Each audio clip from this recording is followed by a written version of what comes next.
Well, hi, and thanks for joining me here in my shop. We're going to carry on with this radio, and one thing is, in the last video, I changed this capacitor, which is the coupling capacitor, to the grid of the output tube, and then I never actually operated the set to see what the grid voltage was, see if it became more negative or not. And the reason for that was I just really didn't even think about it after I tested the capacitor that came out and found it to be really in pretty darn good shape, almost like new condition, really.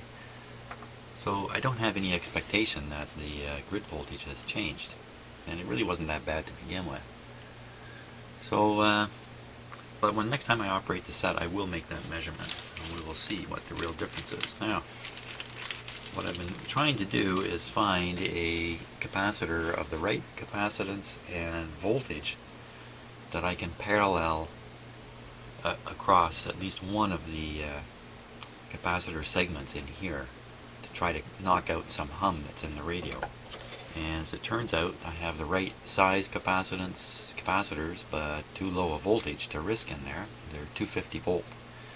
Capacitors is 350 volts on the actually on the capacitor, so I gotta have something with at least that rating, higher if better. So my higher rated capacitors, my 450s, I have lots of them, are all big ones, 47, really 50 microfarads. So there's a 20 in there, a 50, that's 2.5 times the size. Generally bigger is not a bad thing, but in this case bigger may cause too much of a charge current to flow too long and present some problems in the radio. It's not likely. So what other alternatives do I have? And you know what? These ones here too that are 450s. Yeah, they're all 47s. I already said that. Okay, Mr. Short-Term Memory. So I have a whole bunch of these are 22 at 160 volts, or 250 volts. I could put two of these in series, but then I'd have only 10 microfarads.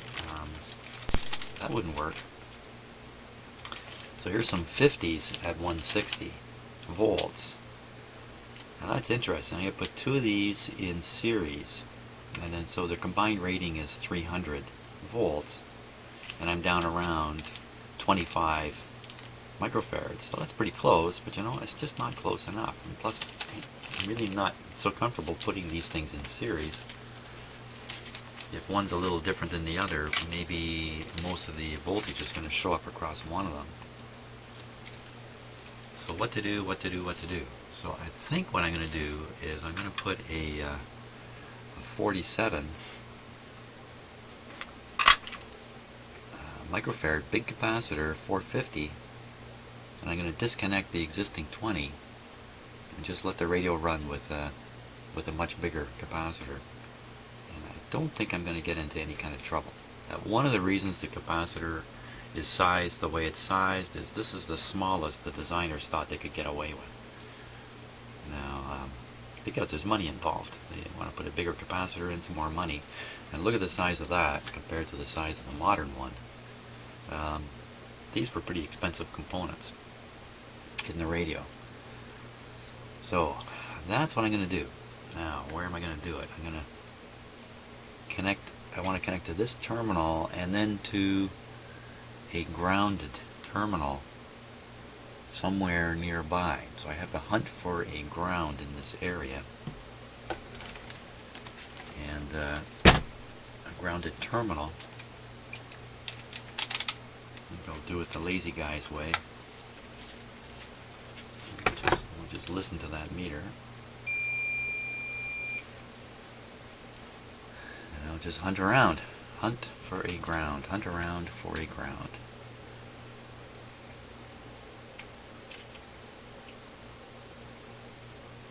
Now this, if I find one this way, I have to double check it to make sure it really is ground.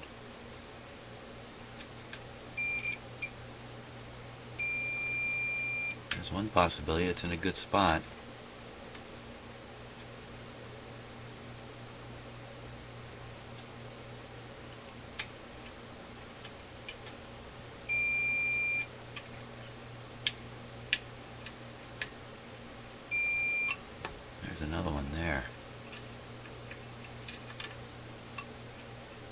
this one, I think I can see the actual ground connection to the chassis.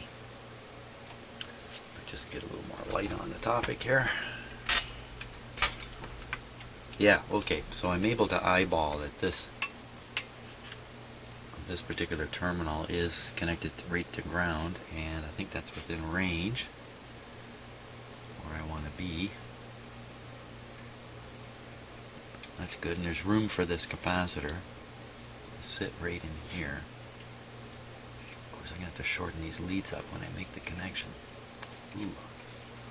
Still okay, there's lots of room, lots of space right in here. So that's what I'm going to do. That's a negative there. Ooh, wow. Not a lot of excess wire, but I think I can do the job there.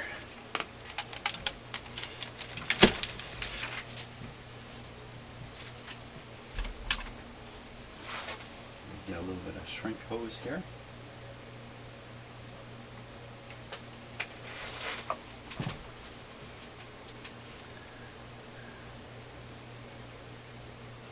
We'll do the negative connection first.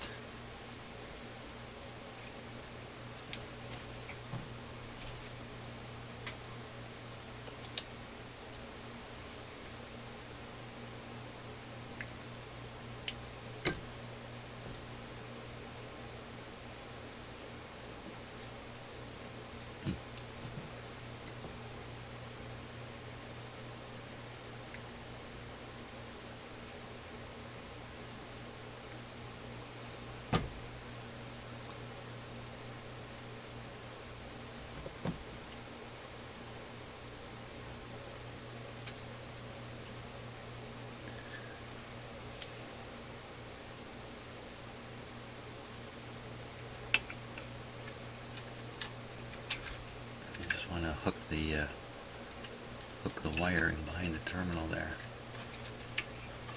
Oop.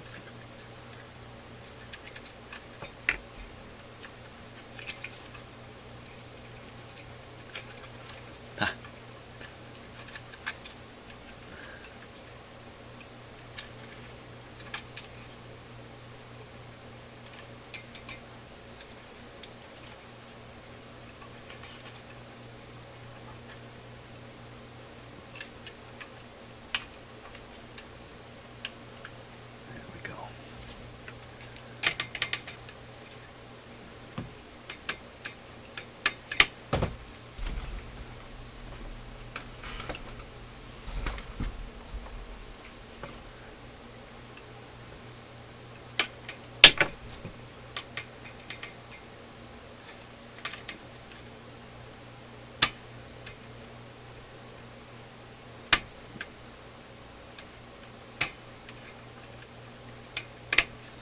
So big things happening up here in Toronto. We're just about to start the Pan Am Games, the Pan American Games. I think for those of you who live in North America, South America, or Central America, you know what I'm talking about, because I'm sure it's being talked about in your countries. But in the rest of the world, the Pan Am Games is probably not really heard of. And it's very much like the Olympics, only it's limited to North America, South America, Central America countries. But I'm surprised to find out it's actually a bigger event than the regular Olympics. More sports, more athletes. So all that stuff you're used to hearing about the Olympics, you know, the Olympic Village and all that kind of stuff, it's all been done here with these Pan Am Games. And didn't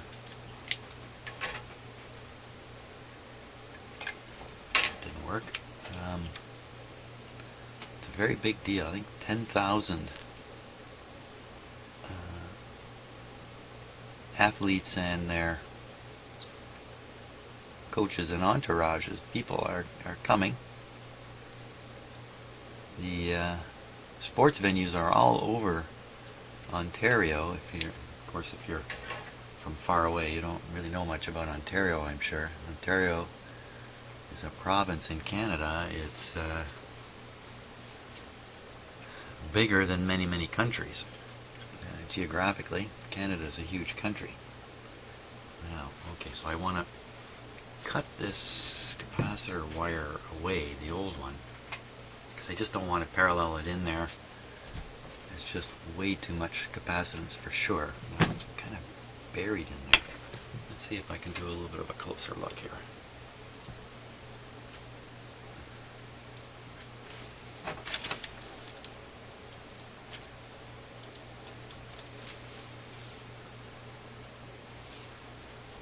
That's this yellow one here.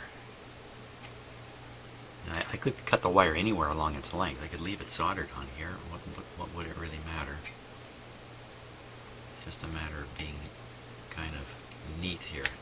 Oh, look at the insulation. Just, oh, look at that. Remember I talked about the wire with the insulation that if you touched it, it would just crumble away. There it is, right there, right beside it, and I just bumped it with my pliers, and look, it's all... Oh, don't bump it again, Chen. Wow, this is a danger zone in here. Yikes, yikes. Wow, I don't know if I want to fiddle there now. I got cold feet.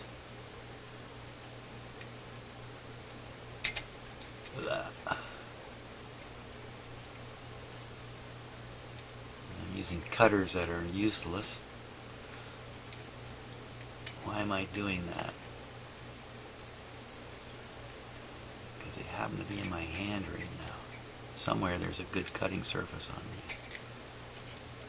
Fortunately, these nice little red cutters were used to cut some coat hanger wire once, and that was the end of them. Okay, I got that off there.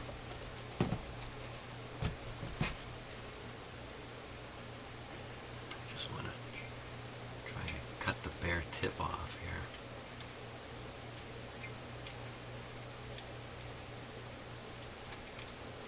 Okay, did that. Okay, now is that for sure disconnected?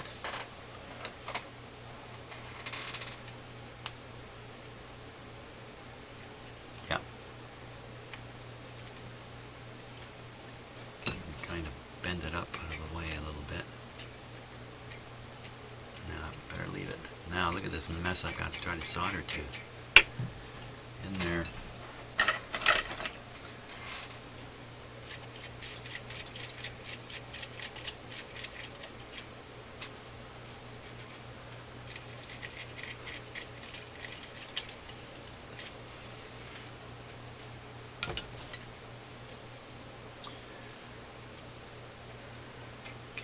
I could wrap around this wire here.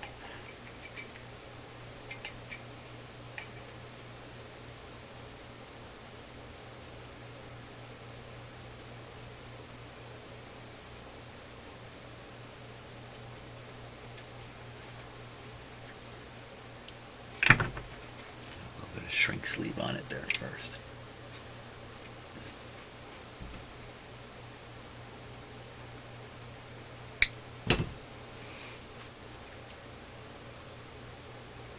Especially this side is the positive side. It has a voltage relative to the chassis. So it makes a little more sense to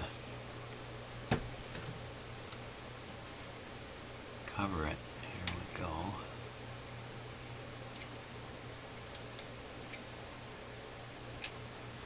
Yeah, so one of the big aspects, and I hate to even bring this up because I'm so tired of hearing it, about these sports games is Toronto, what am I saying? Toronto, the city, is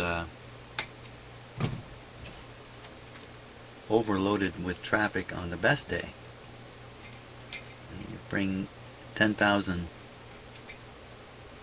additional people in,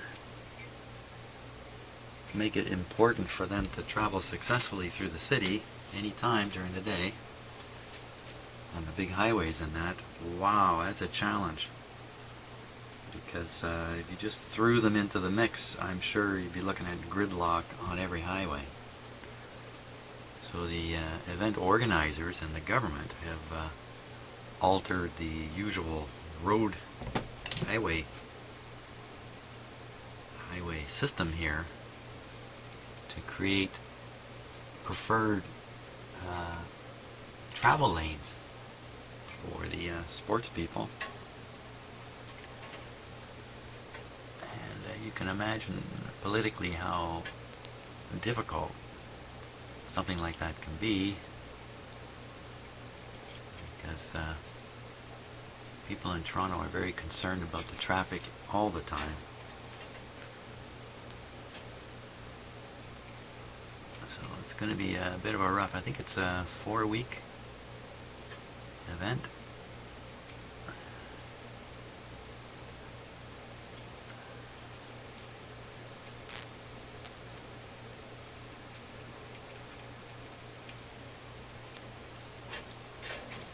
I think I got that.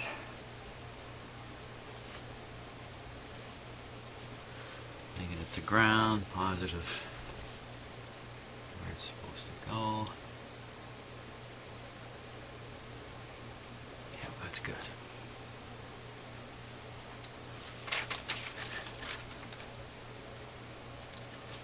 So let's get the radio a go at this point.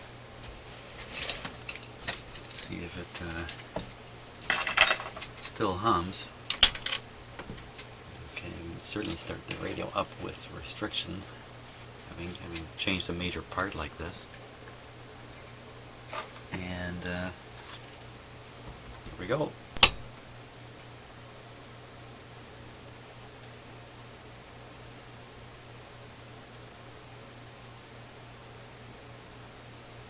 Now with a bigger capacitor, it's going to draw a heavier charge current while it charges up.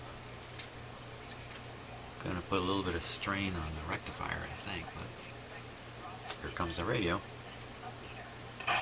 Discovered in the security fence around Pan Am Park at Exhibition Place. It's nice because you can walk through it and get right to the GO station. Carl Hansky has also led to a security sweep. This is Jamie Holfer, and the Pan Am competition starts today. And maybe all the ever in your favor. It's water polo time, and spectators, they have a long list of what they can and can't do. An emergency meeting of Eurozone leaders will decide the financial fate of Greece today in Brussels. This is John Stall. Almost 300 volts there. Zero hum now in the radio. Mark Burley gave up no earned runs, pitched a complete game. And now we'll look at the I'm Peter Gross. After a very long Monday on the line, Bassett Klosswhistle gets ready for Andy Murray tomorrow. right on the grid here. There's the opening bell. As I remember, We're seeing I think mixed it's this results on terminal. North American markets so far, and oil is flat. Business at 56. 680 News Time 9:31. Time for 680 News, traffic and weather together. 12, let's put it full. Morning, Brian. This traffic report is brought to you by BMW. Grid voltage on the output tube is As you approach the Spadina ramp, there's a collision at the start of the ramp that's affected. We've got tow trucks in place. not exactly the same as it was. Not surprising. B plus on the new capacitor. In particular around the X grounds as you head towards Strawn. We've got some slowdowns too on the west guard out of downtown. Nothing significant, just a minor delay heading past Park Lawn. Westbound QEW though does slow down west of 427 towards Cawthron, and then stop and go approaching the 403 into Oakville again by the Fort Pine towards Trafalgar Road. No sign of any problems. We've got troubles too on Trafalgar Road. Both directions north of the QEW. About 320. Left lane is blocked out. Very good. The collision to northbound of Trafalgar Road at Dundas in the intersection emergency cruise at Now, expect delays eastbound on Upper Middle Road between Grand. I really want to check this shortwave thing before I start poking around with why is there no shortwave, since the reason could be that I made some kind of mistake before. So let's flip it into shortwave.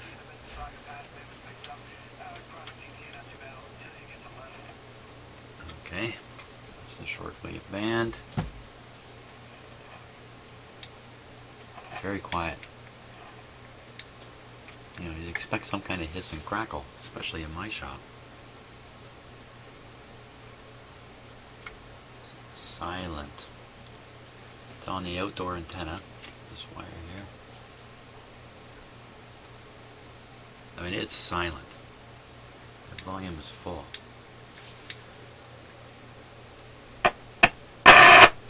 Don't need a tool. Very, very silent. So that problem appears to be quite real. Right now, let's see, I'm at the low end. Let me take it up to the higher frequencies here. I think we should be hearing lots of stuff. There's not a sound coming out of it on shortwave.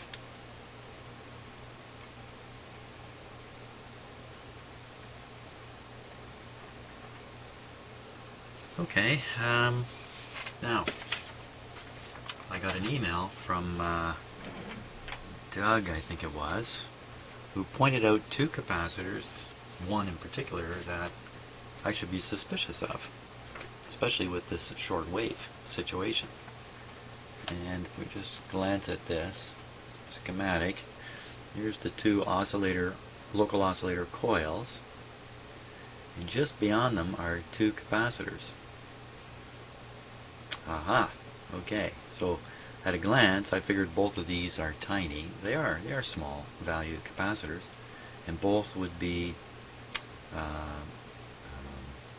molded mica capacitors, but in fact one of them is a rolled paper capacitor, and it happens to be the shortwave coil. You know, I just heard a little bit of sound in that radio.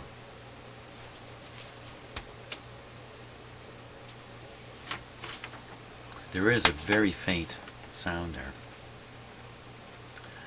So one of these can be, I think we can be suspicious of it. Let's look at them in the radio. And do it with a close-up so you can get a good look at this.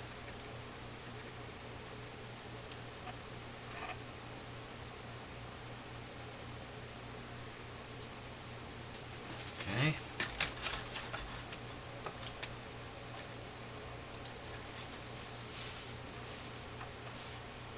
Just a little bit too close.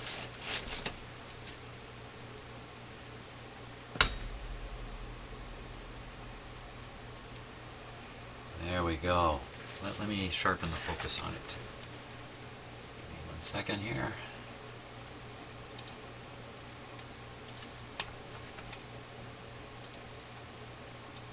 Lots of clicking. Okay.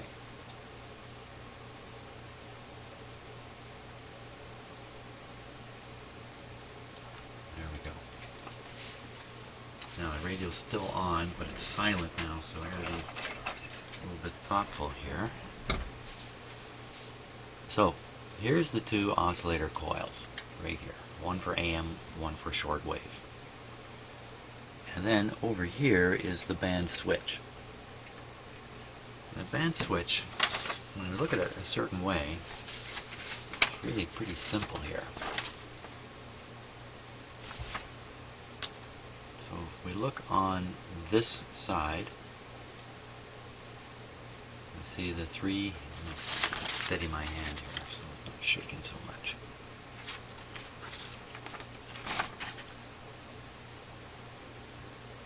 Okay, good. Okay, so we see the three poles of one side of the switch. Here's three more poles, another side of the switch. Looking at this side, you can see that the center pole is tied to, oh, there's a little pop in the radio there. It's tied to this grid on the tube, okay, which is typically where the oscillator gets connected. Just follow the switch back. Sure enough, it goes right to the oscillators. So you can actually see these two coils are tied to the two outer pins on the switch. When you throw the switch, it simply picks one of these two coils to connect to the grid. It's real simple stuff. So this is currently shown in the shortwave position. So this coil is the connected one, and that's C22 right there. C22, we look down the list. C22 is a 0.004 200 volt rolled paper.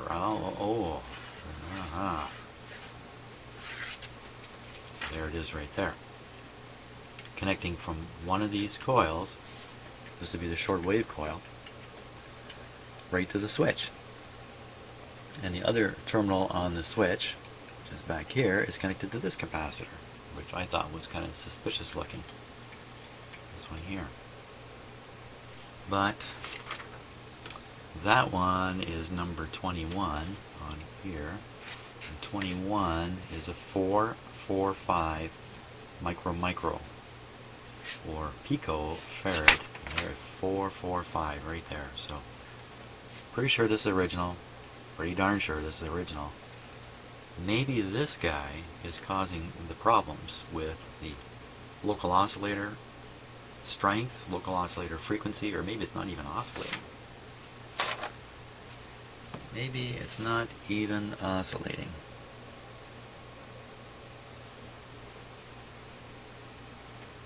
Why don't we try testing for that? It's something I've never done much of. Give it a shot here.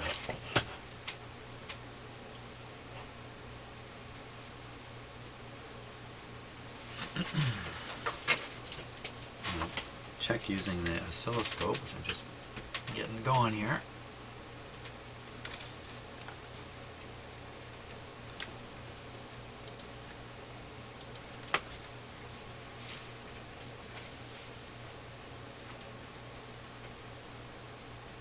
The radio's on, don't forget that, Jim.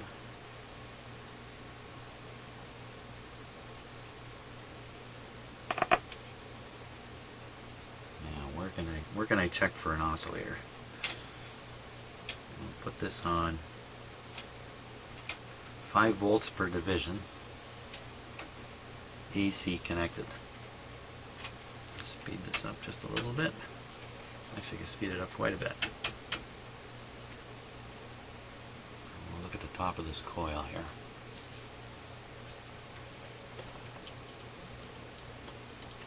I don't think I can get the whole thing in view for you at once.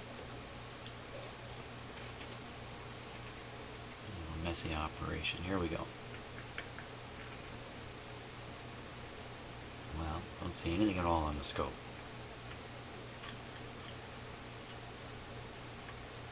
Okay, let's flip it back to AM. Turn the volume down. Very smart move there. Now we know the AM's working. Let's hook up on that coil. And there it is.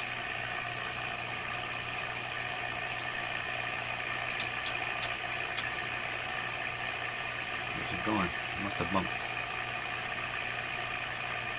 There we are. Speed this up. Speed it way up, way up. Holy smokes. We're going full tilt here.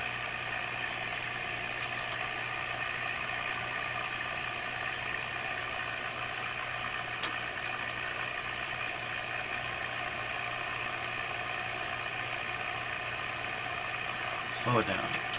There we are. So there's a local oscillator. If I change the tuning, you can see the oscillator frequency change. Just for interest's sake, the voltage here, this is 20 per division, so 20, 40, 60, it's almost a 60 volt wave going into the mixer tube. Very powerful. Now we'll go back, and this scope doesn't seem to disturb the situation here. Which is kind of surprising. Let's tune in the station.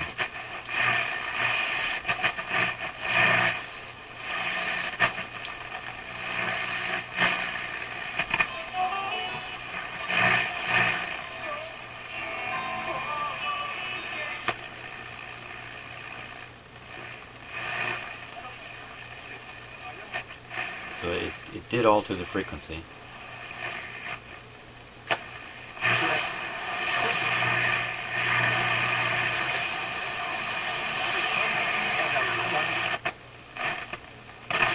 Yeah, okay, it didn't knock it out. Back to shortwave. Nothing. Nothing. No nothing coming from there. Let me see where I'm connecting it here. So I'm on the shortwave connection. poor guy's 3D there for you. And this is the AM one where I was seeing a frequency. Interesting. There's no oscillation at all in the AM side when I have it set to shortwave. It's not too surprising. So, can this capacitor be doing this?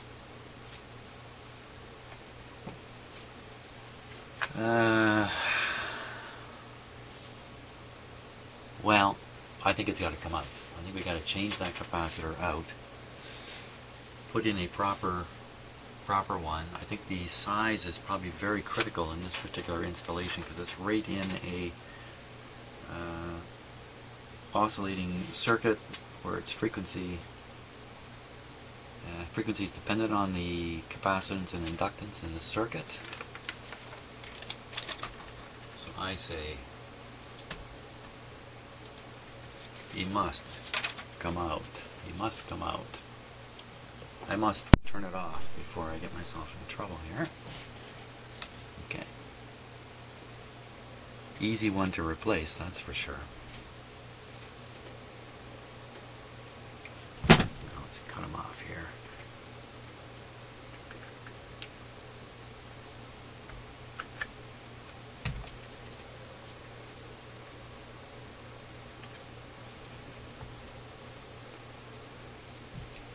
I just spun the capacitor on its axis around the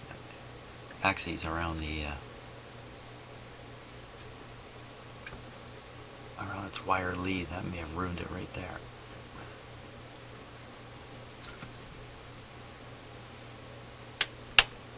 There it is.